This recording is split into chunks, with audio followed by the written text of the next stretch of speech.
Hit that like button, subscribe. Welcome to another episode of Focus Daily TV, where we examine the history of United States and how it relates to biblical prophecy. Today we're going to get a little bit more into that Cesta QV Trust. We'll watch a video about the history of it and how it transpired. The video speaks about it from a Canadian point of view, but the thing about it is they use the same techniques all around the world. So once again, hit that like button, subscribe, support the channel, hashtag Focus Daily TV. Let's go.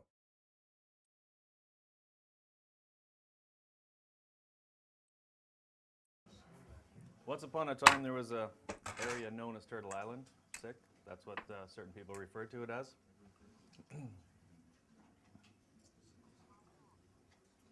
And there was people on the land over here.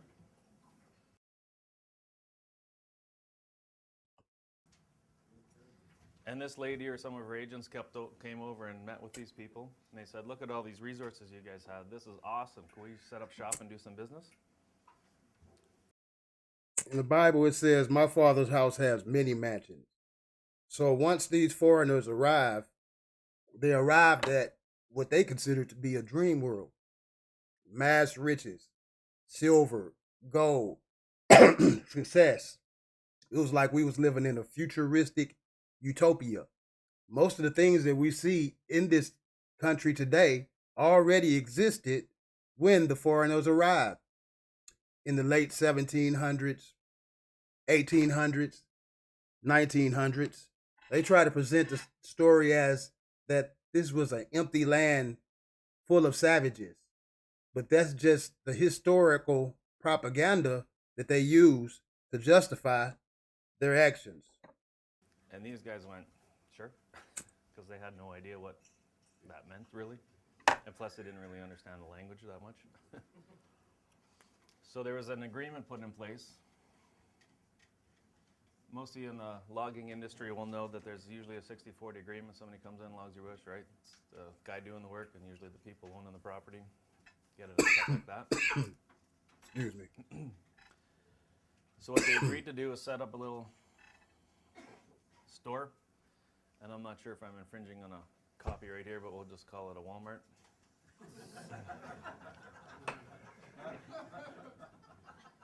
So the 60% goes to her organization.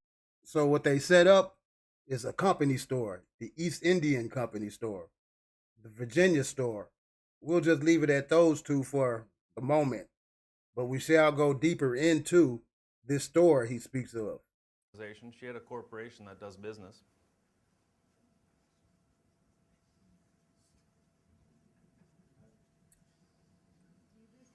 Known as Her Majesty. And Her Majesty had a bank where she borrows money from, known as the Crown. So any money that this little shop made, 60% of it went to Her Majesty, went to Her Majesty's bank, known as the Crown. And they did her books for her. The 40% went to these people, but these people didn't really know what to do with it anyway. They didn't need it. So Her Majesty organized a trustee.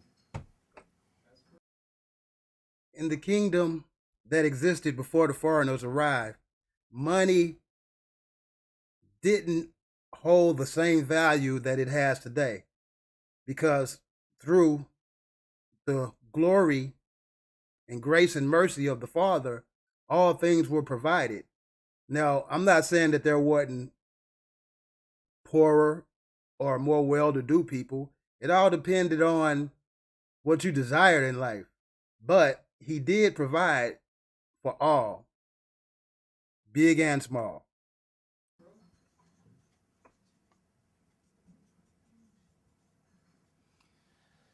And then these people ended up also banking for these people.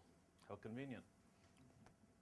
And this corporation did all right, and then they said sooner or later they started up a second and a third and a fourth corporation inside the territory.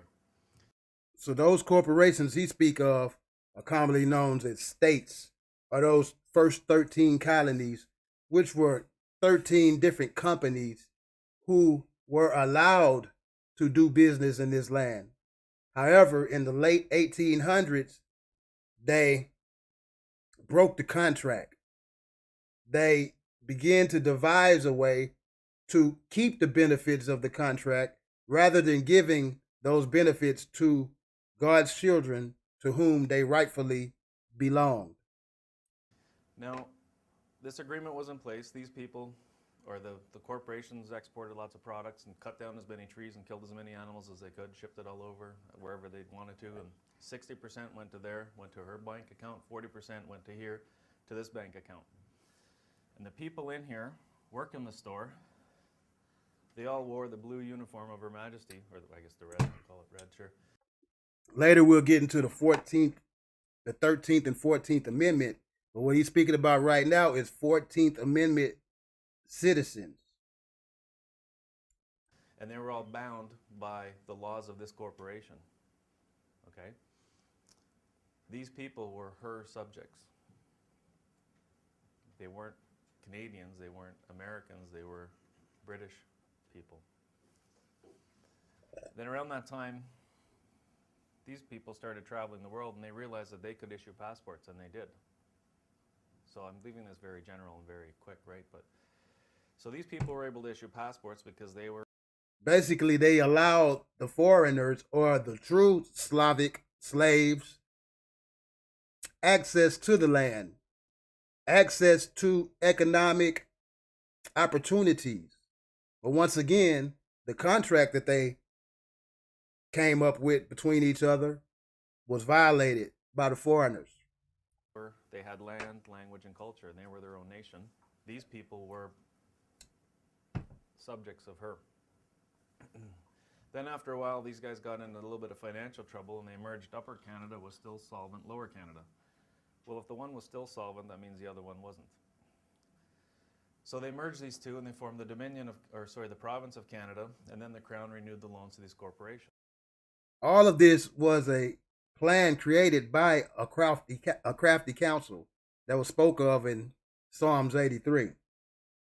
The reason the same thing applies to Canada as to America, or all of North America, or all of the world, is because they used this same plan over and over to entrap people's souls, to put the world into debt slavery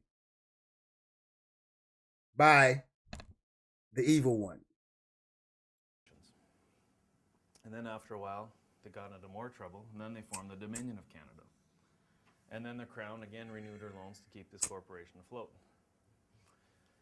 And of course, 40% every time something leaves here, 40% is going into the trust fund. These people here are still.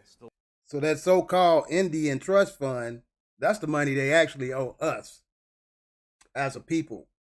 So while we're out here struggling, barely making it from day to day, I'm not saying we're all in poverty, but as a nation, as a community, we're far below the GDP of the rest of the world. That's because everything that is owed to us is being held within that trust that he speaks of. Trillions. While wearing the Walmart uniform, being owned, the corporation being owned by Her Majesty, sitting on the land, having the right to do business here, and that's it. Yeah, all of this is very real, sir. And these people are still cashing in still accruing their 40% into a trust fund.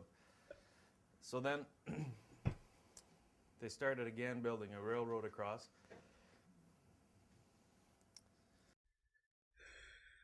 Now, in the early 1800s, they began this railroad, late 17, early 18. But unbeknownst to the people, it was a Nazi-type railroad, a death train that went from community to community, slaughtering the people and removing the bodies and placing them in Rome under the Catholic Church. And that bankrupted this corporation again. And funny thing happened that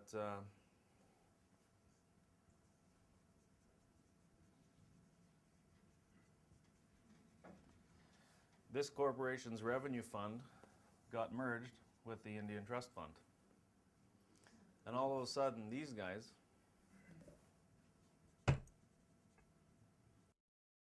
Here you go. Stupid. Pay attention. became a country and could issue passports. But if you want to be a country and issue passports, you need land, language, and culture. Does everybody see what happened? This thing was under a distress sale. The only money was sitting in this trust fund. The trustee of this trust fund said, hey, it's Walmart's 10 cents on the dollar, let's buy some stock. Now all of a sudden, all the people inside here are part of the corporation of Canada. They can issue passports and securities and all that other fun stuff. Once again, although he mentioned Canada, this video is strictly about the American territory and the Israelites, also known as the Afro-Americans, and how it pertains to them. However, this still applies, right? So now the people that are born in here,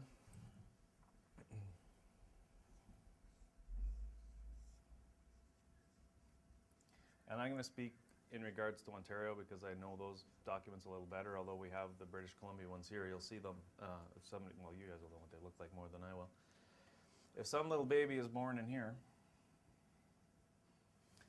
that baby... Here we go. Pay attention, everyone. I didn't mean to call that individual stupid, but sometimes you got to shake them up to get them to pay attention. Well, because of the marriage contract, the baby is now the property of Her Majesty. This baby... Let me rewind it. Right? So now the people that are born in here,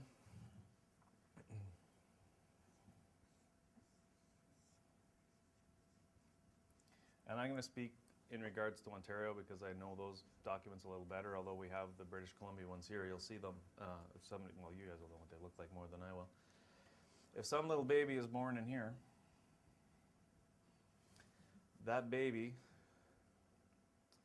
well, because of the marriage contract, the baby is now the property of Her Majesty. This baby gets registered with the Vital Statistics Branch, the Register General, the Deputy Register, signs this document off and it says, I'm satisfied to the, somebody help me out, accuracy and completeness. Anyway, you look up the words on this, where the Register General signs off on this. When you look in that law dictionary, maybe somebody can do this as an exercise later, take a look at what a deed is. A deed must describe the property in full detail. As far as birth, that deed is the birth certificate. Let's go. Be accurate and complete. This is the deed to this. There's also a law, the trust law, that says where an instrument is executed after ownership 1867, the holder thereof is deemed to be the trustee without conveyance of rights or title. Okay, in a nutshell. Something gets signed, the holder thereof is deemed to be the trustee.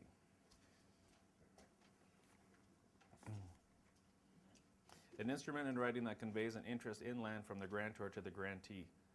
It's usually used to transfer realty. Its main function is to pass title. And deed of trust, a legal transfer from the trustor to the trustee. Anyway, we'll just skip that for now.